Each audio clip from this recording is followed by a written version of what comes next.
Mi nombre es Ana y tengo 27 años. Me casé con mi marido Carlos después de casi un año de noviazgo. Carlos parecía un hombre bondadoso y de pocas palabras, funcionario en una empresa pública. Su familia no era adinerada. Sus padres eran obreros jubilados con una pensión mísera. Por el contrario, mi familia tenía una situación un poco mejor. Mis padres son autónomos y habían ahorrado una suma considerable para asegurar el futuro de su hija. El día de la boda, mi madre me entregó una libreta de ahorros y me susurró: "Este dinero es mi regalo de bodas para ti, pero también es para tu seguridad. En esta vida, especialmente para una mujer, es crucial tener algo propio, hija mía. Ama a tu marido, claro que sí, pero nunca dependas completamente de él". En ese momento, sonreí, pensando que mi madre se preocupaba en exceso. Yo amaba a Carlos y creía que él también me amaba. Me dijo que no quería que nos mudáramos solos porque sus padres eran mayores y necesitaban a alguien cerca para cuidarlos.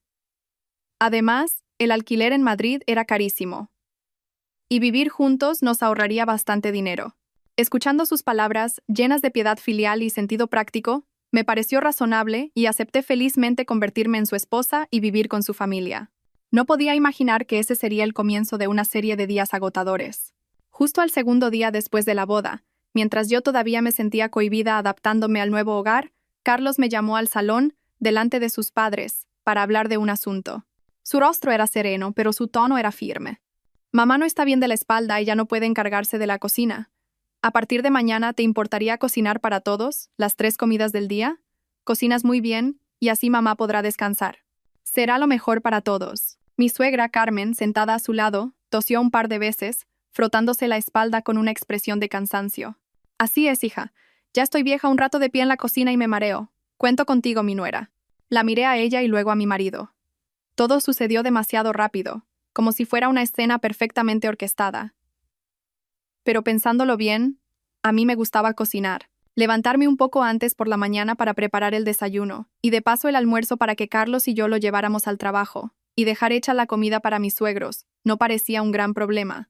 Por la tarde, al volver del trabajo, pasar por el mercado a comprar algo para la cena tampoco era una tarea titánica. Así que asentí y acepté. Pero cocinar para una persona y cocinar para toda la familia de tu marido son dos cosas completamente distintas. En casa de mis suegros, cada uno tenía sus propios gustos. Mi suegro, Javier, prefería la comida con sabor fuerte, bien salada, y siempre necesitaba unas rodajas de guindilla en su plato. Mi suegra, Carmen, por el contrario, sufría de hipertensión y problemas de estómago, por lo que su comida debía ser extremadamente sosa, sin nada de picante. Carlos, mi marido, era más fácil de complacer, pero odiaba el pescado, de cualquier tipo. Y luego estaba mi cuñada, Laura, que aunque ya estaba casada y vivía cerca, traía a sus 2 hijos a comer a casa casi todos los días. Ella siempre se quejaba de que un plato tenía demasiada grasa, que otro no tenía suficientes proteínas, y repetía constantemente que había que comer healthy para mantener la línea. Así que, en cada comida, yo giraba en la cocina como una peonza. Tenía que servir un cuenco de sopa aparte sin perejil para mi marido. El guiso tenía que sazonarlo 2 veces. Una para mi suegro y otra, casi sin sal, para mi suegra. La comida debía ser variada, para satisfacer a los mayores, a los jóvenes y a la que estaba a dieta. Rara vez recibía un cumplido por la comida servida. Mi suegro se quejaba: "¿Por qué está tan soso hoy?". Mi suegra fruncía el ceño: "¿Por qué está tan salado? ¿Quieres que me dé un infarto?". Mi cuñada preguntaba: "¿Por qué no has hecho una ensalada de quinoa? Estos platos engordan mucho". Y Carlos simplemente comía en silencio, pero su silencio no era una señal de apoyo, sino de pura indiferencia. Daba por sentado que esa era mi obligación, ni más ni menos. Mi trabajo en la agencia de comunicación ya era bastante estresante de por sí. Las fechas de entrega y las peticiones de última hora eran el pan de cada día. Ayer por la tarde, a solo 15 minutos de terminar la jornada, el jefe nos reunió a todo el equipo para asignarnos una tarea urgente, que debía estar lista esa misma noche. Así que todos nos quedamos trabajando casi 2 horas más. Con el caos, se me olvidó por completo llamar a casa para avisar. Cuando por fin llegué a casa, arrastrando mi cuerpo exhausto, el reloj marcaba las 9 de la noche. Al abrir la puerta, me encontré con una escena poco agradable. Mis suegros y mi marido estaban en el salón viendo la tele, con un cuenco de pipas a medio comer sobre la mesa. La familia de mi cuñada también estaba al completo. Los 3 adultos estaban absortos en un teléfono móvil, riendo a carcajadas. La casa estaba llena de vida, excepto la cocina, que estaba fría y desolada. Mi estómago rugía de hambre. Al verme, la sonrisa de mi suegra se desvaneció de golpe. Su voz era cortante. ¿Te has dado cuenta de la hora que es? ¿No ves que toda la familia está aquí esperando a que vuelvas para hacer la cena? Me quedé paralizada en la entrada. El cansancio de todo un día de trabajo se multiplicó ante el reproche de mi suegra. Antes de que pudiera responder, continuó, con un tono lastimero, asegurándose de que la familia de mi cuñada la escuchara bien. Una buena nuera debe saber organizar su trabajo y sus responsabilidades familiares. Si sabes que vas a llegar tarde y no puedes cocinar, al menos podrías haber tenido el detalle de pedir comida a domicilio para todos. No se puede dejar a los abuelos y a los niños muertos de hambre. ¡Qué mujer tan desconsiderada! Mi cuñada Laura, que estaba sentada con las piernas cruzadas en el sofá, levantó la vista para añadir su parte. Ya te lo he dicho, cuñada, tienes que ser más dura. Si el jefe te pide que hagas horas extras, le dices que no puedes, que tienes una familia entera esperando la cena en casa. Una empresa que obliga a sus empleados a trabajar horas extras sin pagarlas está explotando a sus trabajadores. Hay que luchar por nuestros derechos, mujer. Laura hablaba como si me estuviera defendiendo, pero en realidad me estaba culpando por haber alterado su cena. Permanecí en silencio, sin ganas de discutir. A veces, el silencio es la mejor manera de evitar una pelea sin sentido, especialmente cuando estás demasiado cansada. Dejé mi bolso en silencio y fui directamente a la cocina. Pensé que lo mejor sería preparar algo rápido y sencillo para terminar de una vez. Carlos se levantó y me siguió a la cocina. Por un segundo, una pequeña chispa de esperanza se encendió en mí, pensando que venía a ayudarme o, al menos, a decir una palabra de consuelo. Pero no. Se apoyó en el marco de la puerta con los brazos cruzados, mirándome con desaprobación, y comenzó con su sermón habitual. Ahora eres una mujer casada. Tienes que aprender a poner a la familia por encima de todo. Por muy importante que sea tu carrera, por mucho éxito que tengas, al final todo es para construir un hogar. La vocación de una mujer es cuidar de su marido y de sus hijos, ocuparse de la comida familiar. Eso es lo más importante. Al oír eso, toda la paciencia que había acumulado se hizo añicos. El agotamiento, la frustración y la profunda decepción hacia el hombre que llamaba mi marido estallaron violentamente. Dejé lo que estaba haciendo, me giré y lo miré directamente a los ojos. Mi voz era gélida. Si la familia es tan importante, ¿por qué tu hermana no está en la cocina preparando la cena? Ella también es una mujer, también tiene esa vocación, ¿no? ¿Por qué está ahí fuera sin hacer nada? Y ya que estamos, me gustaría preguntarte, antes de que yo llegara a esta casa, ¿de qué vivíais todos? ¿Del aire? Carlos pareció sorprendido por mi respuesta. Frunció el ceño y soltó una frase que probablemente nunca olvidaré en mi vida. Una frase que desnudó por completo su pensamiento machista, egoísta y despectivo hacia mí. Para eso se casa uno, ¿no? Para que su mujer sirva a la familia. Si no, ¿qué valor tienes en esta casa? Un silencio mortal. Sentí como si mis oídos zumbaran. ¿Valor? Así que, a sus ojos y a los de su familia, mi valor era simplemente el de una sirvienta sin sueldo, una máquina de cocinar para ellos 3 veces al día. El amor, el sacrificio, mis esfuerzos por adaptarme a su familia, ¿todo eso no tenía ningún valor? Una rabia que nunca antes había sentido me subió por el pecho. Sin decir una palabra más, me quité el delantal que llevaba puesto y lo tiré con fuerza al suelo. No lloré. Las lágrimas en ese momento eran superfluas. Fui directamente a nuestro dormitorio, abrí un cajón y saqué nuestro libro de familia, mi DNI y todos mis documentos personales. Volví al salón y arrojé el libro de familia sobre la mesa, justo delante de Carlos. Mañana a las 9 de la mañana en el juzgado. Asegúrate de llevar toda tu documentación. Nos divorciamos. Dicho esto, no le di oportunidad de reaccionar. Corrí hacia la puerta principal.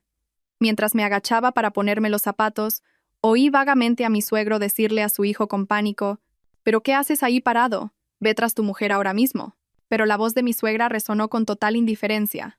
«Déjala. Es solo una rabieta.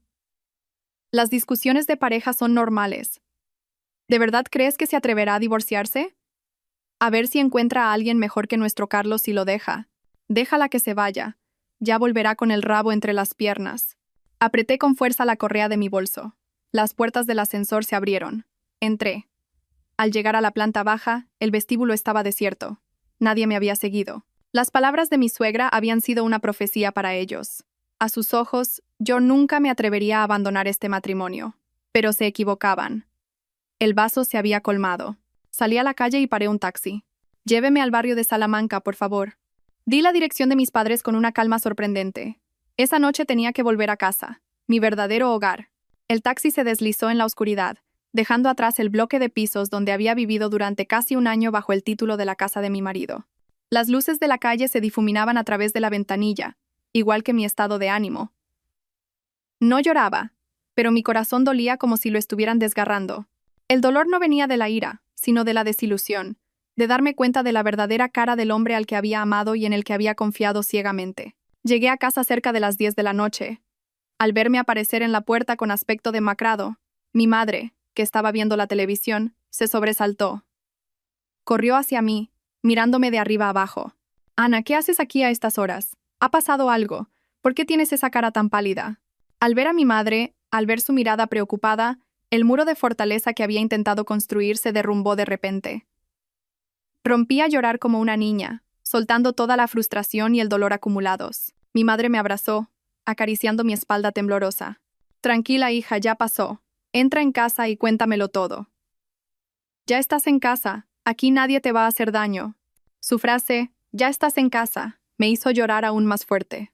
Sí, este era mi hogar, el lugar donde había gente que realmente me amaba y me valoraba, no un lugar donde mi valía se medía por las comidas que preparaba. Mi madre me ayudó a entrar y me dio un vaso de agua tibia. Mi padre salió de su despacho y, al ver la escena, comprendió que algo no iba bien. Mientras yo le contaba entre sollozos toda la historia, desde las comidas para complacer a todos hasta la frase cruel de Carlos, el rostro de mi padre se fue ensombreciendo. Mi madre escuchaba en silencio, apretando mi mano con fuerza. Cuando mencioné mi decisión de divorciarme, mi padre golpeó la mesa con furia. ¿Divorcio? ¿Y ahora mismo? ¿Ese sinvergüenza? ¿Esa familia de impresentables? No permitiré que mi hija sufra así. Pero mi madre estaba más serena. Esperó a que me calmara y luego dijo con voz suave: «Ana, el matrimonio es para toda la vida. No puedes tomar una decisión así en un momento de ira. No me opongo a que te divorcies si sientes que no puedes continuar, pero quiero que lo pienses muy bien». Me miró, con una mezcla de severidad y ternura. «Por lo que cuentas, el mayor problema es vivir con tus suegros. Creo que deberíais iros a vivir solos. Tu padre y yo os compraremos un piso. Díselo a tu marido. Si viviendo solos, sin los roces con tu suegra y la presión de la cocina, él sigue sin tratarte bien, sin valorarte, entonces podrás decidir divorciarte. Al menos no tenéis hijos en común, todo será más fácil. ¿Qué te parece?» Las palabras de mi madre fueron como un rayo de luz en el caos de mi mente. Tenía razón, quizás me había precipitado. Vivir solo sería una prueba, la prueba final para este matrimonio y para Carlos. Así sabría si realmente me amaba o si solo necesitaba una esposa para servir a su familia. «¿De acuerdo, mamá? Pensaré detenidamente lo que me has dicho». Esa noche dormí en mi antigua habitación. El aroma familiar de los libros y la ropa de cama me envolvió. Por primera vez en casi un año, tuve un sueño verdaderamente tranquilo, sin la ansiedad de pensar qué cocinaría al día siguiente. A la mañana siguiente, mientras aún dudaba sobre qué hacer, el timbre de casa sonó insistentemente. Mi madre fue a abrir la puerta, y allí estaban, ni más ni menos, que Carlos y sus padres. Sus rostros reflejaban pánico y cansancio, como si no hubieran dormido en toda la noche. En cuanto me vio, Carlos se apresuró a acercarse, pero la mirada severa de mi padre lo detuvo en seco. Carmen, mi suegra, la misma que ayer decía que yo volvería sola, había cambiado su actitud 180 grados. Se acercó, me tomó la mano, y dijo con voz llena de arrepentimiento: «Ana, hija, me equivoqué, te pido perdón. No fui buena contigo, no tuve tacto. Por favor, perdónanos a mí y a Carlos. Dale una oportunidad. Él es un insensato, habla sin pensar, no se lo tengas en cuenta». Carlos también inclinó la cabeza, murmurando: «Lo siento, Ana. Me equivoqué. Por favor, no te divorcies. Si quieres, nos vamos a vivir a un piso de alquiler, ¿vale? No dejaré que sufras más». Al ver su actitud, me sentí a la vez sorprendida y escéptica. El cambio era demasiado repentino, pero recordando el consejo de mi madre, decidí darles una oportunidad. «No me voy a divorciar», dije, con voz todavía fría. «Pero tengo una condición. Nos iremos a vivir solos. Mis padres nos comprarán un piso, pero ese piso estará únicamente a mi nombre». Mi declaración dejó a los 3 miembros de la familia de Carlos atónitos. Un silencio tenso se apoderó de la habitación. Sabía que esta era la verdadera prueba. Mi frase, «el piso estará únicamente a mi nombre», fue como una pedrada lanzada a un estanque en calma. Los 3 se quedaron petrificados. Pude ver claramente el cálculo rápido en los ojos de mi suegra, la confusión en el rostro de Carlos y la sorpresa en el de Javier, mi suegro. El silencio se prolongó, volviéndose asfixiante. Mi padre, de brazos cruzados, parecía un juez esperando la respuesta del acusado. Mi madre, serena como siempre, me acariciaba suavemente la espalda para tranquilizarme. Finalmente fue Carmen, mi suegra, quien rompió el silencio. Esbozó una sonrisa algo forzada y con una dulzura increíble, dijo: «Ay, por Dios, pensaba que era algo más grave. Eso es una tontería, hija. Si el piso te lo regalan tus padres, es lógico que esté a tu nombre. Vosotros dos sois uno, da igual que esté a tu nombre o al de Carlos. Mientras os queráis y seáis felices juntos, nosotros estaremos encantados». Sus palabras sonaban razonables y conciliadoras, pero después del shock de la noche anterior, yo ya no era la chica ingenua y crédula de antes. Me di cuenta de que en sus palabras había un cálculo muy bien disimulado. Aceptó demasiado rápido, sospechosamente rápido. Carlos, al ver que su madre daba luz verde, se apresuró a secundarla. «Claro que sí, cariño. Es lo más justo que el piso esté a tu nombre. Con tal de que vuelvas conmigo, lo que tú decidas estará bien». Lo miré, intentando encontrar un atisbo de sinceridad en sus ojos. Pero todo lo que vi fue prisa, un deseo de zanjar el asunto cuanto antes. Para él, que el piso estuviera a mi nombre parecía menos importante que salvar el matrimonio o, más bien, que salvar a una esposa, y el considerable regalo de bodas que estaba por llegar. Permanecí en silencio, sin responder. Me giré hacia mi madre. Ella asintió levemente, indicándome que aceptara. Bueno, consideremos esto como el primer paso. El tiempo diría lo que pasaría después. De acuerdo, dije. Volveré con vosotros. Pero necesito tiempo para que mis padres encuentren un piso. Durante este tiempo, seguiré viviendo en vuestra casa, pero no podré encargarme de todas las comidas. Mi trabajo es muy exigente. ¿Podríais mamá y Laura ayudarme? Esta fue mi segunda prueba. Quería ver su reacción cuando les pidiera directamente que compartieran las tareas. El rostro de mi suegra mostró una fugaz expresión de disgusto, pero la ocultó rápidamente. «Claro que sí, hija. Tú preocúpate de tu trabajo. De la comida en casa ya nos encargamos tu cuñada y yo. Ya has trabajado bastante, mi nuera, así que volví con ellos». La vida después de eso experimentó algunos cambios. Mi suegra realmente entró en la cocina, aunque las comidas eran más sencillas y no tan elaboradas como las mías. Mi cuñada ya no se pasaba el día sentada y de vez en cuando ayudaba a limpiar las verduras o a lavar los platos. Carlos se mostró más atento conmigo. Me preguntaba si estaba cansada, si el trabajo era duro. Sin embargo, sentía una cierta artificialidad en todos esos cambios.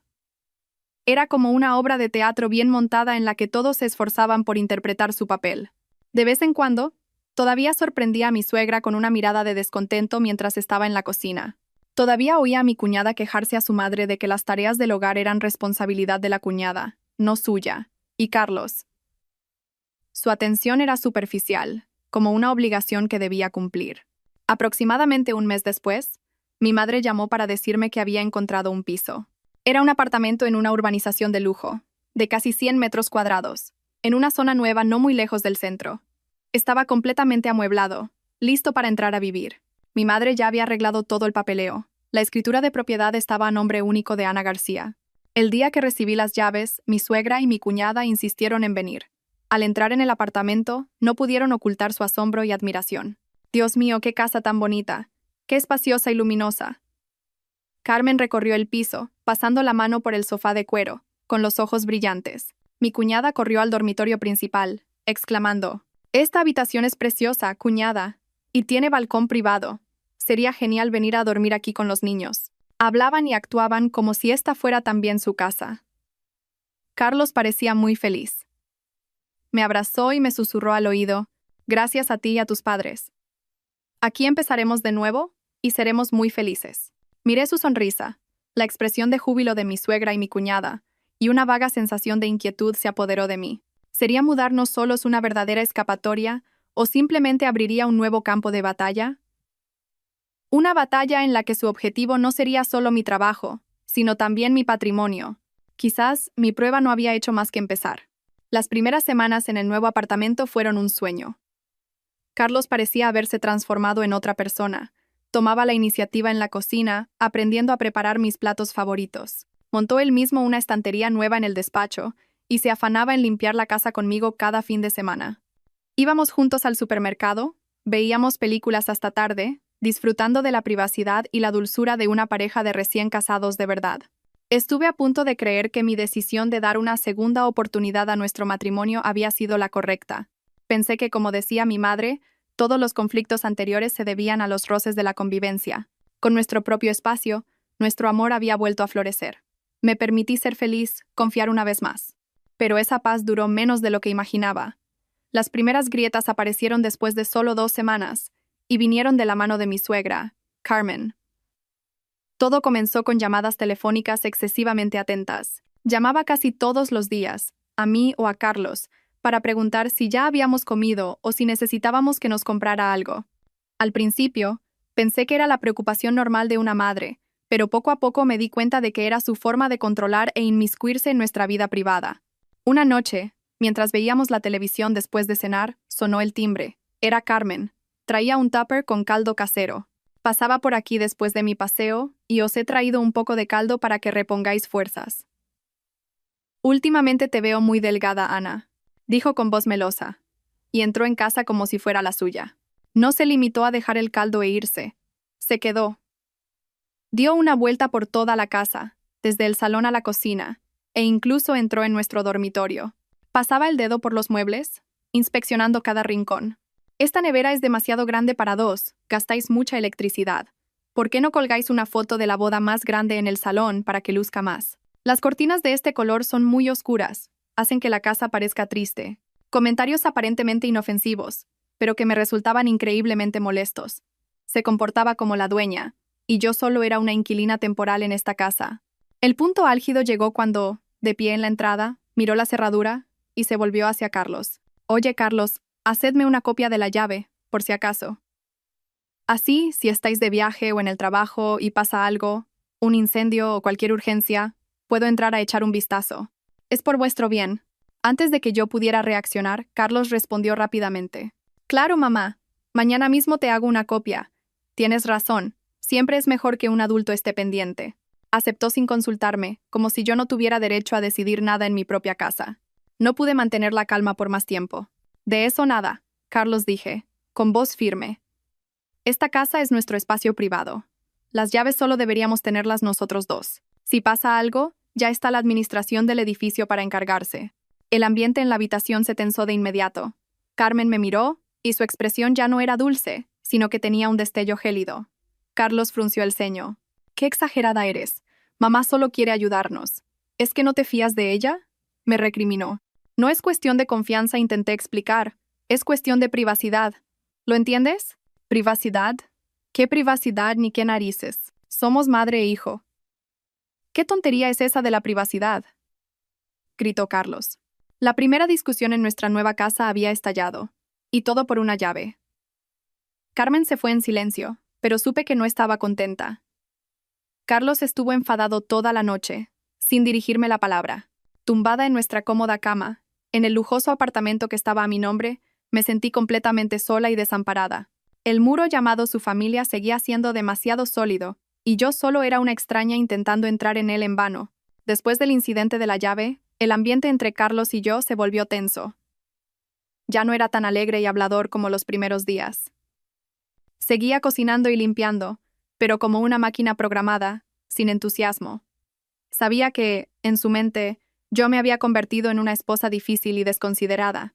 La intrusión de su familia en nuestra vida no se detuvo ahí. Se volvió cada vez más sutil y molesta. Esta vez la protagonista fue mi cuñada, Laura. Una tarde, al volver del trabajo, me encontré a sus 2 hijos, un niño y una niña, viendo dibujos animados y comiendo patatas fritas en mi salón. La casa estaba hecha un desastre, llena de juguetes. «Hola, tía Ana», me saludó el mayor educadamente. «¿Qué hacéis aquí? ¿Dónde está mamá?», pregunté sorprendida. «Mamá nos ha traído a jugar con el tío Carlos. Dice que tenía que ir a hacerse la manicura». Justo en ese momento, Carlos salió de la cocina con un plato de fruta cortada. «Los he recogido yo», dijo sonriendo. «Es que la casa está muy vacía solo con nosotros dos. Un poco de ruido de niños le da alegría». No supe qué decir. No veía la alegría por ninguna parte, solo el cansancio. Acababa de llegar del trabajo y lo único que quería era descansar en silencio, y ahora tenía que cuidar de 2 niños más, pero no podía decirlo, por miedo a que Carlos volviera a acusarme de no querer a su familia. Esto se convirtió en la norma. Casi todos los días, Laura nos dejaba a sus hijos durante unas horas con cualquier excusa. Una cita en el spa, una reunión de padres, un café con amigas. Mi casa se había convertido de facto en una guardería gratuita. No solo tenía que ocuparme de la comida para nosotros, sino también para mis dos sobrinos. Comían, lo ensuciaban todo, y era yo quien tenía que limpiar. El colmo de la molestia llegaba los fines de semana. En lugar de ser un tiempo para nosotros, nuestro apartamento se transformaba en el punto de encuentro de toda la familia de Carlos. El sábado por la mañana Javier y Carmen ya estaban allí. Poco después llegaba la familia de Laura. Venían con la mentalidad de estar en casa de su hijo y su hermano, sin la más mínima consideración de ser invitados. Carmen iba directamente a la cocina, abría la nevera para inspeccionarla, y luego comentaba: ¿por qué no compras unas costillas para hacer un guiso? A los niños les encanta. Javier ponía las noticias en la televisión a todo volumen. Laura, con total naturalidad, me pedía cosas. Ana, ¿me preparas un zumo de naranja? Oye, Ana, a mi hijo le apetecen unas galletas. ¿Tienes algo en la cocina? Y Carlos, mi marido, volvía a ser el de siempre. Se sentaba a ver la tele con su padre, jugaba con sus sobrinos y esperaba a que yo sirviera la comida. Cuando le pedía que me echara una mano, me ignoraba. Hazlo tú, estoy ocupado con los invitados. Cuando hay visita, hay que ser un buen anfitrión. Además, son de la familia. Son de la familia. Esa era la excusa que usaba para justificar todas las molestias que su familia me causaba. Me sentía como una asistenta de lujo, trabajando gratis en mi propia casa. Ese domingo por la noche, después de despedir a toda la tropa y ver la casa como un campo de batalla, no pude más. Me dejé caer en el sofá, sin ganas de limpiar. ¿A ti te parece que esto está bien?, le pregunté a Carlos con voz agotada. Claro que está bien. Un fin de semana en familia, todos juntos. ¿Qué tiene de malo?, respondió, sin apartar la vista del móvil. ¿Alegría? ¿Te parece alegre que yo me pase el día entero metida en la cocina? ¿Te parece alegre que nuestra privacidad sea invadida constantemente? Alcé la voz. Esta es nuestra casa, Carlos. No es un restaurante gratuito ni un parque de atracciones para toda tu familia. Carlos dejó el móvil. Su rostro se ensombreció. Ya estás empezando otra vez. ¿No puedes ser un poco más tolerante? Son mis padres, mi hermana. ¿Qué hay de malo en que vengan a visitar a su hijo y a su hermano? No hay nada de malo. Pero necesitan tener un mínimo de respeto por mí, la dueña de esta casa. Y tú deberías tener la responsabilidad de proteger la privacidad de nuestra pequeña familia. Estoy harto, gritó Carlos. No quiero tener que escuchar tus quejas por estas tonterías todos los días. La discusión terminó en un silencio pesado. El sueño de un nuevo hogar se había hecho añicos. Me di cuenta de que el problema no era vivir juntos o separados. El problema era mi propio marido y la mentalidad profundamente arraigada en toda su familia. La nuera está para servir y su familia siempre será la máxima prioridad. Después de la discusión sobre los invitados no deseados, la relación entre Carlos y yo entró en una fase de guerra fría. Hablábamos menos. La dulzura y la atención de antes habían desaparecido por completo. Él había vuelto a ser el marido machista y desconsiderado de siempre. Yo, por mi parte, dejé de intentar complacerlo a él o a su familia. Me daba igual. Cuando venían los fines de semana, cocinaba platos sencillos. Si exigían algo, los ignoraba. El ambiente familiar se volvió tenso, pero al menos ya no me sentía como una tonta a la que estaban utilizando. Pero fui demasiado ingenua al pensar que las molestias se detendrían ahí. Cuando ya no pudieron explotar mi trabajo tan fácilmente, cambiaron de objetivo a algo mucho más tangible: el dinero. Todo comenzó con una llamada de Carmen a Carlos. Esa noche, mientras él veía un partido de fútbol, recibió la llamada. Vi cómo su expresión cambiaba de alegría a preocupación y luego a pánico. Se fue rápidamente al balcón para hablar, evitándome deliberadamente. Un rato después, entró con cara seria. Se sentó a mi lado y apagó la televisión. Ana, tengo que hablar contigo. Mi intuición de mujer me dijo que algo malo pasaba. ¿Qué ocurre, Carlos? Acaba de llamar mamá, tartamudeo. Dice que ha ido al médico. Le han dicho que tiene un mioma y que tienen que operarla de urgencia. La operación es bastante cara. Me quedé helada. ¿Carmen enferma? ¿Tan de repente? Si el fin de semana anterior había estado en casa, tan sana y gritando a sus nietos. ¿En qué hospital ha sido? ¿Cuál es la situación exacta? Si quieres, mañana pido el día libre y la llevamos a un hospital más grande para una segunda opinión, para estar seguros. Por el dinero no te preocupes, yo me encargo, dije de inmediato. Aunque no me cayera bien, seguía siendo mi suegra. Al oír que estaba gravemente enferma, No pude evitar preocuparme. Mi reacción pareció pillar a Carlos por sorpresa. Se mostró nervioso y confuso. No hace falta, cariño. Ha ido a la consulta privada de un médico amigo. Es muy bueno. Mamá no quiere armar un escándalo. No quiere preocuparte. Dice que solo necesita unos 2.000 euros para una pequeña intervención. Me miró y fue al grano. ¿Podrías prestarme ese dinero de la libreta de ahorros que te dio tu madre en la boda? Te lo devolveré en cuanto pueda. 2.000 euros. Una clínica privada, un médico amigo, no querer armar un escándalo. Todos esos detalles juntos despertaron mis sospechas. Si la enfermedad era tan grave, ¿por qué no ir a un hospital público de referencia? ¿Por qué tanto secretismo? Carlos le miré directamente a los ojos. Si mamá está realmente enferma, estoy dispuesta a gastar mucho más que eso para que se cure. Pero necesito saberlo todo con claridad.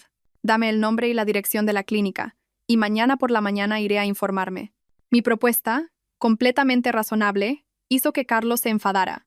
Ya estás otra vez con tus sospechas. ¿No te crees que mi madre está enferma? ¿Acaso sigues siendo la nuera de esta casa? ¿O es que para ti toda mi familia son unos estafadores? Yo no he dicho eso, alcé la voz. Pero es una cantidad importante de dinero, y lo que es más importante es la salud de tu madre. Tenemos que ser cuidadosos. ¿Por qué te enfadas cuando quiero aclarar las cosas? Basta ya. Carlos se levantó de un salto. No voy a hablar más contigo. Eres demasiado calculadora y egoísta. Como a mi madre le pase algo, no te lo perdonaré jamás. Se fue a la habitación y cerró la puerta de un portazo. Me quedé sola en el salón, sintiéndome confundida y herida. No solo no agradeció mi preocupación, sino que se volvió contra mí. Estaba claro que algo turbio estaba pasando. 2 días después, no volví a oír a Carlos mencionar el dinero. Pensé que quizás lo habría conseguido por su cuenta. Pero me equivocaba. Ese día fui al banco a sacar dinero para pagar unas facturas. Cuando el empleado me dio el extracto de la cuenta común que teníamos para los gastos del día a día, me quedé petrificada. Todos nuestros pequeños ahorros, algo más de 1.200 euros, habían sido retirados por completo hacía 2 días. Y la persona que los había sacado no era otra que Carlos. Había sacado el dinero a escondidas, sin decirme una sola palabra. Esa traición me dolió más que todos sus insultos. Había empezado a actuar a mis espaldas, por el bien de su familia. La sensación de traición me carcomió durante días. No le pregunté a Carlos por los 1.200 euros. Sabía que sería inútil. Volvería a usar la excusa de la enfermedad de su madre y me llamaría calculadora. Guardé silencio, pero ese silencio fue un muro de hielo que nos separó aún más. Me prometí a mí misma ser más cuidadosa con mis bienes, especialmente con la libreta de ahorros de mi madre. Mi trabajo entró en la recta final del año. Tenía una presentación crucial ante la dirección y los socios, que decidiría un proyecto muy importante para la empresa. Había pasado semanas preparándola, trasnochando para perfeccionar cada diapositiva, cada cifra. La noche anterior a la presentación, organicé cuidadosamente todos los documentos, borradores y el ordenador portátil con la presentación en mi escritorio del dormitorio. Le había explicado a Carlos la importancia de la reunión y le pedí que no tocara nada. A la mañana siguiente, salí de casa temprano para ir a la oficina y dar los últimos retoques. Todo parecía ir bien, pero una pesadilla me estaba esperando. Justo antes de la reunión, mientras revisaba los documentos, me di cuenta de que había olvidado en casa una carpeta con estadísticas clave. Llamé a Carlos frenéticamente, pero no contestó. Sin otra opción, tuve que coger un taxi y volver a casa a toda prisa. Cuando abrí la puerta de mi apartamento, la primera imagen que vi me dejó atónita. Mi suegra Carmen estaba en mi casa. Estaba limpiando mi escritorio en nuestro dormitorio. «Ah, ¿has vuelto?», levantó la vista, con una sonrisa inocente. Me dio la llave Carlos. Pasaba por aquí y subí a ver qué tal estabais. Vi la casa un poco desordenada y me puse a limpiar un poco. La llave. Así que finalmente le había dado la llave de casa a su madre a mis espaldas. La ira me invadió, pero intenté contenerme. Mis ojos recorrieron el escritorio. Era un desastre. La pila de papeles que yo había ordenado meticulosamente era ahora un caos. Y lo peor de todo, mi ordenador portátil estaba allí, con la pantalla en negro, y al lado, un vaso de agua volcado. El portátil. Mamá, aquel hasjejo. Mi voz temblaba. Estaba limpiando la mesa y le di un golpe sin querer al vaso. No creo que sea nada. Con secarlo funcionará, dijo, con una naturalidad pasmosa. Corrí hacia el portátil e intenté encenderlo. Imposible. Estaba completamente muerto. Toda mi presentación, todos los datos, todo mi esfuerzo de semanas, Todo se había esfumado por culpa de su ayuda. La rabia, la frustración y la impotencia llegaron a su punto máximo. No podía soportarlo más. Me giré hacia ella y grité: ¿Quién le ha permitido entrar en mi casa? ¿Quién le ha permitido tocar mis cosas? Carmen pareció sorprendida por mi reacción. Empezó con su habitual cantinela. Pero si solo tenía buena intención. Solo quería ayudar a mi nuera para que no tuviera tanto trabajo. ¿Cómo te atreves a hablarle así a tu suegra? En ese momento, Carlos llegó del trabajo. Al vernos a su madre y a mí en plena tensión, corrió hacia nosotras. Escuchó a su madre contar entre sollozos que solo quería ayudar y que yo la había insultado. Sin pensarlo 2 veces, se volvió hacia mí para criticarme. Mamá solo quería ayudar. ¿Por qué tienes que montar este escándalo? Si el ordenador se ha roto, se compra otro. No tenías por qué hacerle pasar este mal rato a mi madre. ¿Comprar otro? Reí, una risa histérica. ¿Sabes que todo mi proyecto estaba ahí dentro? ¿Sabes que tú y tu madre acabáis de arruinar mi carrera? ¡Es solo un trabajo! ¡Tienes una familia!, gritó él. ¿Familia? Lo miré a él, luego a su madre. Miré la llave plateada que ella sostenía en la mano. La llave que mi marido le había dado para que invadiera mi vida a su antojo. De repente me sentí extrañamente tranquila. Todas mis emociones habían muerto. Tienes razón, dije, con una voz fría como el hielo. Si algo se rompe, se reemplaza por algo nuevo. Soy el portátil roto. Igual que un matrimonio roto. Ya no tiene arreglo. Fui directamente al dormitorio y cerré la puerta con llave, ignorando los gritos y los golpes furiosos de Carlos desde fuera. Esta guerra había terminado para mí. Era hora de ponerle fin. Cerré la puerta de la habitación con llave. Los golpes de Carlos, sus gritos de rabia, los sollozos teatrales de Carmen, todo me llegaba desde fuera como ecos de otro mundo. No escuchaba, ni quería escuchar. No lloré. La frustración había llegado a su punto más alto, y al pasar, solo dejó un vacío y una frialdad mental inusual. Me senté en la oscuridad, mirando por la ventana las luces parpadeantes de la ciudad. ¿En qué me había equivocado? Me equivoqué al creer tan fácilmente en sus promesas. Me equivoqué al pensar que la paciencia y el sacrificio me ganarían el respeto. Me equivoqué al creer que vivir solo solucionaría todo, sin entender que el problema de raíz eran ellos, su mentalidad egoísta y machista profundamente arraigada. No necesitaban una esposa o una nuera, necesitaban una sirvienta obediente, y si se presentaba la ocasión, una fuente de ingresos. Los golpes en la puerta cesaron, reemplazados por el sonido de una discusión y luego por pasos que se alejaban. Debían de haberse cansado. Sabía que pensaban que solo era una rabieta, que a la mañana siguiente, cuando se me pasara el enfado, abriría la puerta y todo volvería a la normalidad. Pero se equivocaban. Esa noche no dormí. Cuando la casa se sumió en el silencio, encendí la luz y abrí el armario. No cogí mucha ropa, solo un par de trajes para la oficina y mis artículos de aseo más necesarios. Lo que necesitaba coger era mucho más importante. Abrí la pequeña caja fuerte del armario y saqué la escritura del piso, la libreta de ahorros que me dio mi madre, el pasaporte y todos mis documentos importantes. Lo guardé todo cuidadosamente en otro bolso. Esa era mi garantía, mi vía de escape. No permitiría que nadie me lo arrebatara. Casi al amanecer, cuando el cielo empezaba a clarear, oí los ronquidos de Carlos desde el salón. Debía de haberse quedado dormido allí. Abrí la puerta con cuidado y salí de puntillas. Estaba acurrucado en el sofá. Y a su lado, su madre dormitaba en un sillón. Probablemente se había quedado para vigilarme. Los miré sin una pizca de compasión. Fui al escritorio, donde aún yacía el portátil roto. Lo coloqué en el centro de la mesa. A su lado puse nuestro álbum de fotos de la boda. A un lado el principio, al otro, el final. Un mensaje sin palabras, pero más contundente que cualquier insulto. Luego, me fui en silencio. No fui a casa de mis padres. Sabía que si iba allí, me buscarían. Volverían a llorar, a suplicar, a presionar a mis padres. Necesitaba un lugar tranquilo, una base desde la que planificar mi siguiente paso. Cogí un taxi y fui directamente a un hotel en el centro de la ciudad. Una vez en la habitación, cerré la puerta con llave y por fin me sentí segura.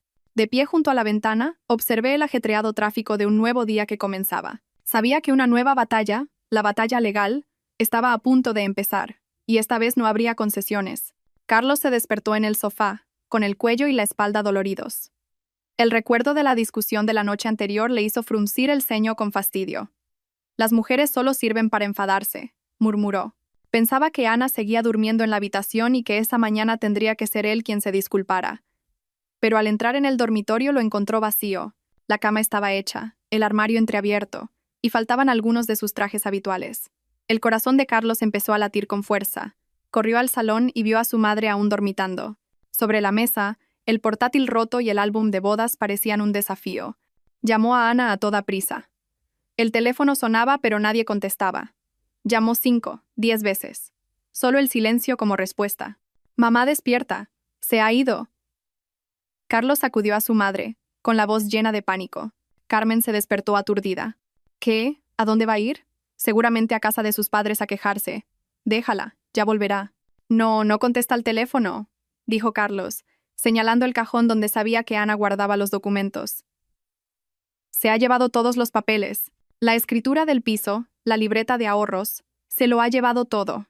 Al oír las palabras escritura del piso, Carmen se levantó de un salto. El sueño se desvaneció, reemplazado por un pánico real. Corrió al dormitorio, rebuscó por todas partes y confirmó que su hijo decía la verdad. «Dios mío, qué desastre. ¿Pretende quedarse con todo y abandonarnos?», gritó. Laura, la cuñada que acababa de enterarse, llegó corriendo. Al oír la historia, también entró en pánico. «Estamos perdidos. El piso está solo a su nombre. Si ahora pide el divorcio, ¿nos quedaremos en la calle?». Su miedo no era por el matrimonio roto de Carlos, ni por el dolor de Ana. Su miedo provenía del riesgo de perder la propiedad que siempre habían considerado suya. «De ninguna manera», gruñó Carmen. «No podemos dejar que haga lo que le dé la gana. Tenemos que ir a casa de sus padres ahora mismo. Vamos a montar un buen escándalo. Me pondré a llorar y a suplicar, a ver si se atreven a dejar que su hija cometa la indecencia de abandonar a su marido y quedarse con todo». Dicho y hecho. Los tres, con caras de víctimas preparadas, se dirigieron a casa de mis padres, listos para representar su drama. Pero cuando se abrió la puerta, quien los recibió no fui yo, sino mi madre. Los miró con una frialdad que no dejaba lugar a dudas. «Buenos días. ¿Buscan a mi hija?». «Señora, tiene que ayudarnos», comenzó a sollozar Carmen. «Ana se ha ido de casa esta mañana, enfadada. Estamos muy preocupados». Mi madre sonrió con desdén. «Ella no está aquí. Y creo que ya no necesitan buscarla». Hizo una pausa y luego pronunció una frase que los dejó helados. «Si quieren hablar de algo, a partir de ahora, hablen con mi abogada». «¿Abogada?». La palabra sonó como un trueno. Se miraron entre sí y sus rostros pasaron del pánico al terror. Comprendieron que el juego del victimismo y las lágrimas ya no funcionaba. Su presa no solo había desaparecido, sino que se estaba armando para contraatacar. Desde la habitación del hotel, llamé a mi madre. Le conté mi plan y que lo primero que quería hacer era encontrar una buena abogada. Mi madre me apoyó por completo. «Haces muy bien, hija. Para tratar con esa gente, hay que usar la ley. Tengo una amiga que trabaja en un despacho de abogados muy prestigioso. La llamaré ahora mismo». Esa tarde, mi madre y yo nos reunimos en un elegante despacho de abogados en el centro de Madrid. Nos recibió la abogada Leticia, una mujer de unos 40 años, con una mirada aguda y un aire muy profesional. Me senté frente a ella y le conté con calma toda mi historia. Desde el primer día como nuera, las comidas agotadoras, la frase mortal de Carlos, hasta el incidente de la llave y el portátil roto. Le mostré el extracto bancario donde se veía claramente la retirada de los 1.200 euros que hizo Carlos. Leticia escuchó atentamente, tomando notas de vez en cuando. Cuando terminé, me miró con comprensión, pero con profesionalidad. Ana dijo: «Antes de nada, lamento mucho por lo que has tenido que pasar. Desde el punto de vista legal, estás en una posición muy ventajosa». Comenzó a analizar la situación. Primero, la propiedad. El apartamento es un bien que tus padres te donaron exclusivamente a ti durante el matrimonio, y la escritura está solo a tu nombre. Según la ley, es un bien privativo tuyo. Carlos no tiene absolutamente ningún derecho sobre esa casa. Segundo, el motivo del divorcio. Puedes solicitar el divorcio unilateral por la existencia de conflictos graves y continuos que hacen imposible la convivencia. Las acciones de Carlos y su familia, como obligarte a servirles, menospreciar tu valor, sacar dinero a escondidas y, el colmo, que tu suegra entrara en tu casa y destruyera una herramienta de trabajo fundamental. Todo ello puede considerarse maltrato psicológico y económico. Podemos exigirle una indemnización por los daños del portátil y la devolución del dinero que retiró. Al escuchar el análisis claro y conciso de Leticia, me sentí más segura y fuerte que nunca. Ya no era una esposa fracasada y sumisa. Era una ciudadana buscando justicia para sí misma. «¿Qué debo hacer ahora?», pregunté. «Lo primero y más importante», dijo Leticia, «es cortar toda comunicación directa con ellos. No respondas a sus llamadas ni a sus mensajes. A partir de ahora, toda la comunicación se hará a través de nuestro despacho. Esto te evitará presiones y acoso innecesarios, y les demostrará tu determinación y seriedad. Me miró y continuó. Redactaremos un burofax oficial para enviárselo a Carlos. En él, le notificaremos que soy tu representante legal en el proceso de divorcio, y le exigiremos que él y su familia cesen cualquier acto de acoso hacia ti. Será el primer disparo. Al salir del despacho de la abogada, me sentí como si me hubieran quitado una losa de encima. Tenía una aliada fuerte y experta. Ya no estaba sola en esta lucha. Sabía que el camino no sería fácil, pero estaba preparada. El burofax del despacho de abogados, con su sello oficial y su lenguaje legal contundente, llegó a manos de Carlos. Fue como un jarro de agua fría que rompió la ilusión de su familia de que podrían usar el sentimentalismo y la presión para hacerme volver. El pánico se apoderó de la casa. Leyeron la carta una y otra vez, sin poder creer que yo hubiera actuado de una forma tan decidida y profesional. Carmen se derrumbó en una silla, sin fuerzas. Laura caminaba de un lado a otro, pálida como un fantasma. Carlos, desesperado, se arrancaba los pelos mientras llamaba a mi número una y otra vez, solo para escuchar el tono de llamada sin fin. Cuando las súplicas y los halagos dejaron de funcionar, su verdadera naturaleza salió a la luz. Carmen, después de un rato de reflexión, decidió jugar una carta diferente, una carta más sucia y desesperada. Si ella no nos da una salida, nosotros tampoco le guardaremos las apariencias, dijo con voz rencorosa. Vamos a contarle a todo el mundo su verdadera cara. Una nuera insolente, que desprecia a la familia de su marido, que en cuanto tuvo una casa bonita, abandonó a su esposo. Iremos a su empresa y a la de Carlos. Se lo contaremos a todos, a ver si le queda cara para mirar a la gente. Pensaban que la presión social y la vergüenza me harían retroceder. Era una táctica anticuada y cruel, pero en su desesperación era a lo único que podían aferrarse. A la mañana siguiente, Carmen y Laura realmente se presentaron en mi empresa. No pudieron entrar, así que se quedaron en el vestíbulo y comenzaron su espectáculo. Carmen lloraba desconsoladamente, contando cómo estaba enferma y su nuera ni se preocupaba por ella. Laura gritaba que yo era una interesada, que en cuanto tuve una casa nueva, había despreciado a mi marido y le había pedido el divorcio. Armaron un escándalo deliberadamente para atraer la atención de los empleados del edificio. La noticia llegó rápidamente a oídos de mi jefe de departamento. Me llamó a su despacho. Con cara de preocupación. Ana, me dicen en recepción que hay 2 mujeres abajo que dicen ser tu suegra y tu cuñada y que están montando un escándalo. ¿Qué está pasando? Respiré hondo y le conté a mi jefe, de forma concisa, mi situación y que esto era un acto de acoso por parte de la familia de mi exmarido. No olvidé mencionar que mi abogada se estaba encargando de todo. Mi jefe, que ya sabía lo del portátil roto y la presentación perdida, se mostró increíblemente comprensivo. Entendido, dijo con firmeza. No te preocupes. Este es tu asunto personal, pero están alterando el ambiente de trabajo de la empresa. Haré que nuestro departamento de seguridad y el equipo legal se encarguen de ellas. Me miró y añadió algo que agradecí enormemente. La empresa está de tu parte. Si necesitas cualquier tipo de apoyo, no dudes en decírmelo. La jugada desesperada de mi familia política no solo no me hundió, sino que le salió completamente al revés. Solo sirvió para mostrar su verdadera cara y para que yo recibiera aún más simpatía y apoyo de la gente a mi alrededor. Esta guerra la habían perdido desde el momento en que recurrieron a tácticas tan viles. La actuación de Carmen y Laura en el vestíbulo de mi empresa no solo fracasó, sino que desencadenó un efecto dominó que nunca previeron. En mi empresa, la historia se extendió rápidamente por los chats internos, pero nadie me criticó. Al contrario, recibí innumerables mensajes de apoyo y ánimo de mis compañeros. No me veían como una nuera desagradecida, sino como la víctima de una familia política anticuada y abusiva. La imagen de una mujer independiente y con carrera, acosada por su familia política en su propio lugar de trabajo, despertó la indignación y la simpatía de todos, especialmente de mis compañeras. Sin quererlo, el drama de mi suegra me había convertido en un símbolo de resiliencia. Pero en la empresa de Carlos, las cosas fueron muy diferentes. Su lugar de trabajo era una administración pública, un entorno donde los valores tradicionales y la estabilidad familiar se valoran mucho. El rumor de que su familia había ido a la empresa de su mujer a exigir justicia llegó rápidamente a oídos de sus colegas. Pero en lugar de simpatía, lo miraron con otros ojos. Empezaron los susurros. He oído que su mujer le ha pedido el divorcio. No sabe controlar a su esposa y ahora tiene problemas familiares que afectan al grupo. ¿Qué clase de hombre deja que su madre y su hermana le solucionen sus problemas? ¡Qué cobarde! Unos días después, el jefe de Carlos lo llamó a su despacho. El jefe, Un hombre a punto de jubilarse lo miró con preocupación.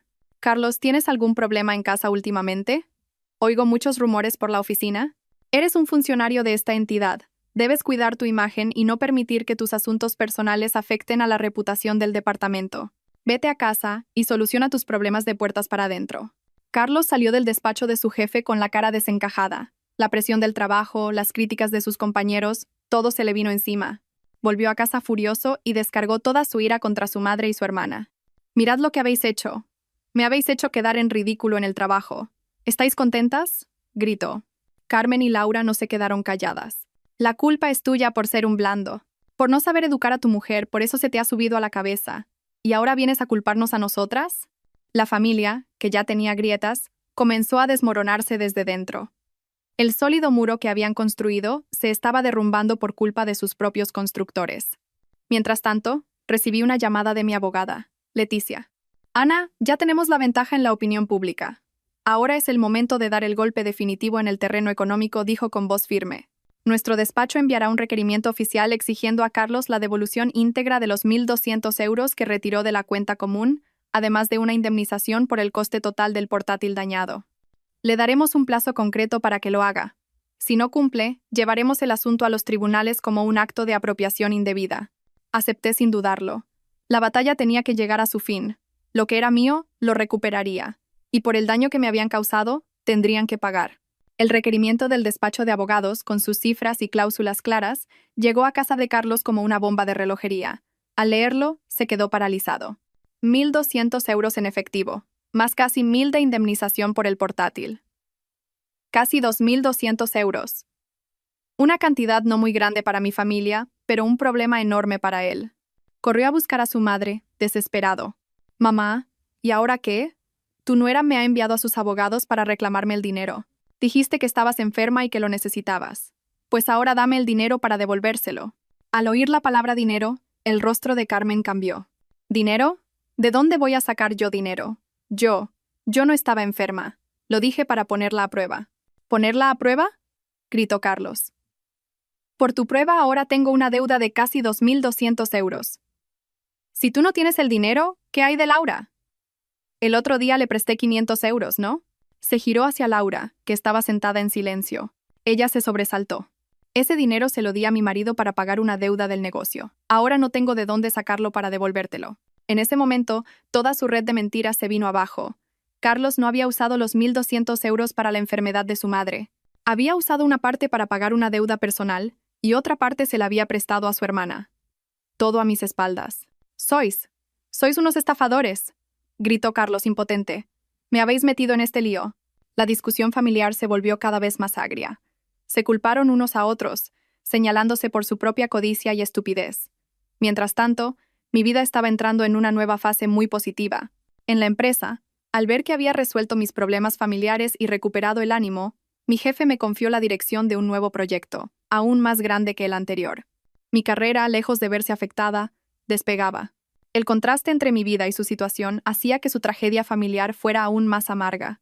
Incapaz de conseguir el dinero y acorralado por el plazo de los abogados, Carlos cometió una última estupidez. Fue hasta mi edificio, se quedó abajo en la calle y me llamó por teléfono sin parar.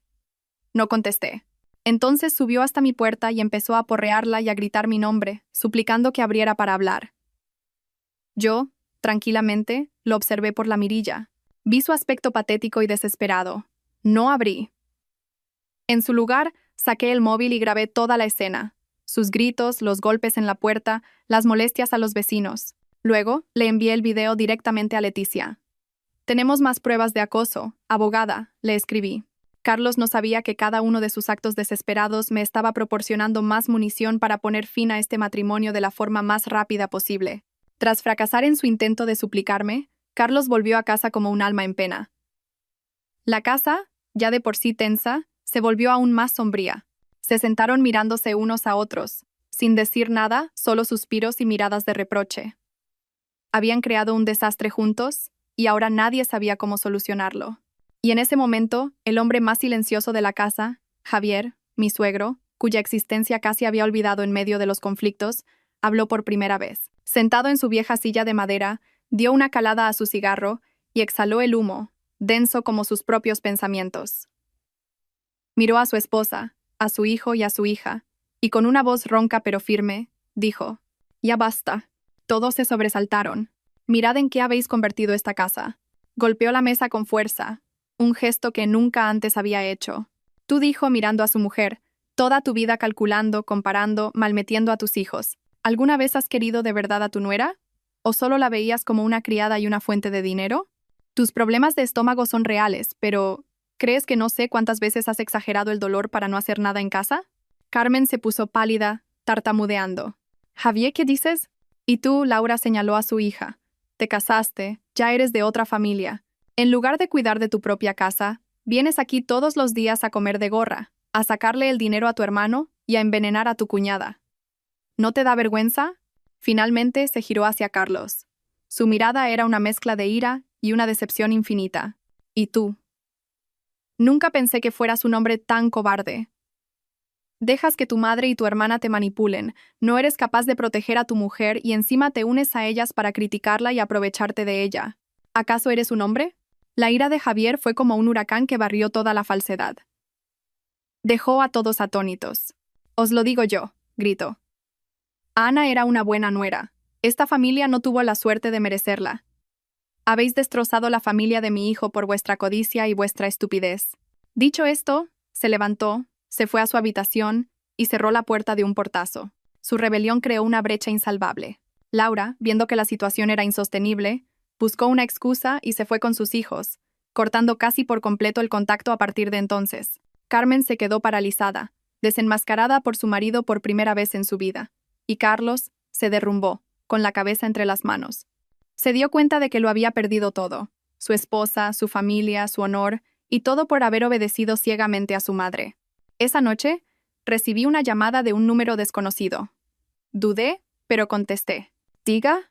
«Ana, soy yo, tu suegro». La voz de Javier sonaba cansada y avergonzada. Guardé silencio. «Ana», lo siento, dijo, con sinceridad. «La culpa es de mi familia. No he sido un buen suegro, no hablé cuando debía. Carlos es un insensato, hija. No te llamo para que lo perdones. Solo espero que a partir de ahora tengas una vida buena y feliz. Te lo mereces». Al colgar, sentí una extraña ligereza. Esa disculpa, venida de la persona que menos esperaba, me dio una especie de liberación emocional. La batalla legal continuaba, pero la guerra en mi alma parecía haber llegado a su fin. El juicio de divorcio se celebró una mañana de finales de junio. El cielo estaba despejado y el sol brillaba, en claro contraste con el ambiente solemne y frío de la sala. Llegué con mi abogada, Leticia. Llevaba un elegante traje de chaqueta color beige y el pelo recogido. Estaba completamente tranquila y segura de mí misma. En el banco de enfrente estaba Carlos. Parecía demacrado y abatido, con el pelo revuelto y ojeras. Estaba solo. Ni Carmen ni Laura habían venido. Probablemente no tenían el valor ni la cara para enfrentarse a mí. En la fila de atrás, vi la figura familiar de Javier, sentado en silencio en un rincón. La vista fue rápida y profesional, sin las discusiones ni los dramas que había imaginado. Leticia presentó el caso de forma clara y lógica. Aportó pruebas del conflicto insuperable, de la falta de responsabilidad de Carlos, de la retirada de dinero de la cuenta común y el video de su acoso en mi casa. Todo era irrefutable. Cuando el juez se dirigió a Carlos y le preguntó: ¿tiene algo que alegar a lo expuesto por la demandante? ¿Está de acuerdo con el divorcio? Él levantó la cabeza y me miró. En sus ojos ya no había ira ni reproche, solo un cansancio y un arrepentimiento infinitos. Me miró como si me viera por primera vez, no como su esposa o su nuera, sino como la mujer fuerte e independiente que había perdido. Respiró hondo y dijo con voz ronca: «No tengo nada que alegar. Estoy de acuerdo con el divorcio. Toda la culpa ha sido mía. Aceptó todas mis peticiones, desde la devolución del dinero hasta la indemnización por los daños». El juez golpeó el mazo y declaró: «Se concede el divorcio». El sonido seco y definitivo puso fin a mi tormentoso matrimonio. Todo el proceso legal había terminado. Salí de la sala con Leticia, caminando hacia la brillante luz del sol. Respiré hondo, sintiendo en mi pecho una libertad que nunca antes había experimentado. Al pasar por el pasillo, vi a Javier de pie en un rincón. Me miró sin decir nada, solo asintió levemente con la cabeza. Un gesto de reconocimiento, de respeto y de disculpa silenciosa. Le devolví el gesto y me di la vuelta para marcharme. El pasado, con todas sus personas y su dolor, por fin se había quedado atrás. Una nueva vida me esperaba. Con la sentencia de divorcio en la mano, salí del juzgado en una tarde soleada. Por primera vez en más de 2 años, sentí que podía respirar a pleno pulmón. La carga invisible que había llevado sobre mis hombros durante tanto tiempo finalmente había desaparecido. Era libre. Volví a mi apartamento. Sin Carlos, sin invitados no deseados, sin críticas. La casa estaba extrañamente silenciosa, pero no era un silencio frío, era la quietud de la paz. Pasé la tarde reorganizando todo, guardando cualquier cosa que me recordara a él, colocando los muebles a mi gusto. La cocina, que una vez fue el epicentro del servicio y la frustración, se convirtió en mi propio espacio creativo. Unas semanas después, Leticia me informó de que Carlos había pagado la totalidad de la cantidad estipulada en la sentencia. Me enteré de que para conseguir el dinero, tuvo que vender la moto que tanto quería y pedirle un préstamo a su padre. El último vínculo económico entre nosotros se había roto limpiamente. Me sumergí en el trabajo con una energía renovada. Sin tener que correr a casa para preparar la cena, sin distracciones por asuntos triviales, me concentré por completo en mi carrera. Mi nuevo proyecto fue un éxito rotundo, consiguiendo un gran contrato para la empresa. Recibí una bonificación y un ascenso. Me di cuenta de que mi valor no residía en la cocina, sino en mi capacidad y mi esfuerzo. Empecé a retomar el contacto con viejos amigos a los que casi había olvidado durante mi matrimonio. Quedábamos para tomar café, ir al cine, ir de compras. Al escuchar mi historia, mis amigos sentían lástima por lo que había pasado, pero se alegraban por mí. Salir de esa casa ha sido lo mejor que te ha podido pasar, Ana, me dijo mi mejor amiga. Ahora, tienes que vivir para ti. Una tarde, hablando con amigos, a una se le ocurrió. Oye, cocinas de maravilla y haces unas fotos preciosas. ¿Por qué no pruebas a abrir un blog o un canal de YouTube de cocina? ¿Quién sabe? A lo mejor triunfas. Esa sugerencia resonó en mi cabeza como una idea brillante. Cocinar. Era mi pasión. Una pasión que en su día se convirtió en una obligación agotadora. Ahora, ¿por qué no podía convertirla en una fuente de alegría, una forma de compartir y expresarme? Decidí intentarlo. Llamé a mi blog de cocina La Cocina de Ana Paz. Paz, por la tranquilidad y la serenidad que quería sentir, y Ana, por mi nombre. Quería que mi cocina, a partir de ese momento, solo estuviera llena de alegría y calma. Empecé a compartir mis recetas favoritas, sin tener que adaptarme a los gustos de nadie más. Cocinaba para mí, presentaba los platos de forma atractiva y los fotografiaba con mi nueva cámara. La cocina, que fue el campo de batalla de guerras invisibles, se convirtió en mi estudio creativo. Además de las recetas, escribía pequeñas historias. Hablaba de mis recuerdos asociados a cada plato, de la alegría de hornear un pastel, de cómo la cocina me había ayudado a sanar mis heridas. No me recreaba en el pasado, solo me centraba en lo positivo y en la pasión. Sorprendentemente, mi blog empezó a ganar popularidad rápidamente. Las fotos atractivas, las recetas fáciles y las reflexiones sinceras conectaron con mucha gente. Empecé a recibir los primeros comentarios y mensajes. Gracias por la receta. Me ha salido buenísimo el pollo al ajillo. Leer tus posts me inspira mucho. Voy a volver a enamorarme de mi cocina, Ana. Eres muy fuerte y optimista. Te deseo lo mejor. Por primera vez sentí la alegría de cocinar para otros sin que fuera una obligación. Encontré una comunidad, gente con la misma pasión, que valoraba mi esfuerzo. De vez en cuando, me llegaban noticias de mi antigua familia política a través de conocidos comunes. Al parecer, después de mi marcha, el ambiente en su casa era muy tenso. Carlos tuvo que volver a vivir con sus padres. Sin mí, tenía que cocinar él o comer fuera.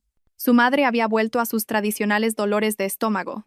Laura apenas los visitaba, ya que no había nadie para servirla. Escuchaba esas historias con total indiferencia. Mi decisión había sido, sin duda, la correcta. Un buen día, recibí un correo electrónico del editor de una conocida revista de gastronomía. Decían que estaban muy impresionados con la cocina de Ana Paz y me ofrecían colaborar escribiendo una pequeña sección mensual sobre cocina casera. Con el correo en la mano, no pude evitar sonreír. Mi pasión me estaba abriendo un nuevo camino, un reconocimiento que nunca me había atrevido a soñar. Escribir para la revista de gastronomía me abrió muchas puertas. Asistí a presentaciones de libros, a talleres de cocina y fue en un taller de fotografía culinaria donde conocí a Mateo. Él era un fotógrafo freelance, especializado en fotografía para restaurantes y revistas. Era 5 años mayor que yo, con un aspecto amable, una sonrisa cálida y, sobre todo, una mirada llena de vida. Ese día, él era el profesor del taller. Hablaba de la luz, de la composición, de cómo dar vida a un plato a través del objetivo. Me cautivó su pasión y su profesionalidad. Después de la clase, Se acercó a hablar conmigo. Hola, sigo tu blog, La Cocina de Ana Paz. Me encantan tus platos y tu forma de escribir. Es muy auténtica e inspiradora. Su cumplido me hizo sonrojar un poco. Hablamos un rato, y me di cuenta de que teníamos mucho en común, desde el amor por la comida hasta nuestra forma de ver la vida. Mateo era completamente diferente a Carlos. Me escuchaba con atención, preguntaba por mi trabajo con genuina curiosidad.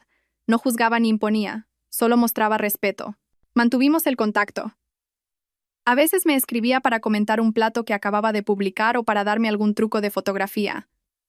Un fin de semana, me propuso algo. He visto que en tus últimas fotos la luz no es la mejor. Si no tienes planes este fin de semana, ¿te importa si me paso y te ayudo a hacer una sesión nueva? Considéralo mi pago por todas las recetas deliciosas que he aprendido de ti. Su propuesta fue encantadora y sutil. Era una ayuda, una colaboración, no un favor condescendiente. Acepté encantada. La sesión de fotos fue muy divertida. Trajo su equipo profesional, me enseñó a componer la escena, a encontrar el mejor ángulo. Trabajamos juntos. Reímos juntos en mi cocina. Por primera vez, otro hombre estaba en mi cocina. No para que le sirvieran, sino para crear conmigo. Después de ese día nos hicimos más cercanos. Me invitaba a tomar café, a descubrir nuevos restaurantes en la ciudad. A su lado, siempre me sentía tranquila y podía ser yo misma. Sabía que estaba empezando a sentir algo por él, pero todavía tenía mis reservas. La herida del pasado, aunque cerrada, había dejado una cicatriz invisible. Una noche, después de acompañarme a casa, Mateo no se fue de inmediato. Me miró con ternura. Ana, sé que has pasado por momentos difíciles y no quiero precipitarme, pero me gustas de verdad. ¿Me darías la oportunidad de conocerte en serio? No me cogió la mano ni me abrazó. Simplemente se quedó allí esperando mi respuesta con todo el respeto del mundo. Lo miré a sus ojos sinceros y mi corazón, después de tanto tiempo dormido, empezó a latir de nuevo. Sonreí, una sonrisa radiante. Sí. Decidí darme otra oportunidad de amar. Esta vez estaba segura de haber elegido bien. Un año después, La Cocina de Ana Paz se había convertido en uno de los blogs de gastronomía más queridos. Mi primer libro de cocina, una recopilación de mis mejores recetas e historias, acababa de publicarse con excelentes críticas. Mi carrera en la empresa seguía en ascenso. Había encontrado el equilibrio, la independencia y la alegría en mi propia vida. Mi relación con Mateo también había florecido. Era un novio maravilloso, siempre apoyándome y animándome en todo. No solo era mi pareja, sino mi compañero, mi cómplice. Un sábado por la noche, en mi acogedor apartamento, Mateo y yo preparábamos la cena juntos. Estábamos probando una nueva receta de pasta. Él amasaba la masa, yo preparaba la salsa. La cocina, que una vez fue el origen de toda mi tristeza, ahora estaba llena de risas y del aroma de la felicidad. Creo que te has pasado un poco con la sal, dijo Mateo, probando la salsa y riendo. Pues añádele un poco de azúcar, le contesté, riendo también mientras cortaba las verduras. Bromeábamos, probábamos, ajustábamos. Cocinar ya no era la obligación de una persona, sino un placer compartido. En ese momento sonó el timbre. Eran mis padres, que venían a cenar. Al vernos a Mateo y a mí atareados en la cocina, mi madre sonrió satisfecha. Mi padre asintió, feliz, y se sentó a la mesa. La cena transcurrió en un ambiente increíblemente cálido. Mis padres adoraban a Mateo, veían la sinceridad y el amor que me profesaba, veían que su hija por fin había encontrado un puerto seguro. Cuando terminamos de cenar, Mateo se levantó para recoger los platos. Ustedes quédense sentados, no se preocupen. De fregar ya me encargo yo, dijo, guiñándome un ojo. Lo miré a él, miré a mis padres riendo felices, miré el apartamento decorado a mi gusto, y mi corazón se llenó de una profunda gratitud. Una vez pensé que el matrimonio era un infierno, pero no lo era. El problema no es el matrimonio, sino la persona con la que te casas. Había dado un gran rodeo, había tropezado y sufrido, pero al final me había levantado, más fuerte y más feliz. No solo había escapado de un matrimonio tóxico, sino que había construido una nueva y hermosa vida desde sus cenizas. Y esta felicidad no me la había regalado nadie, la había ganado yo misma con esfuerzo y valentía. Y era dulce, y me la merecía.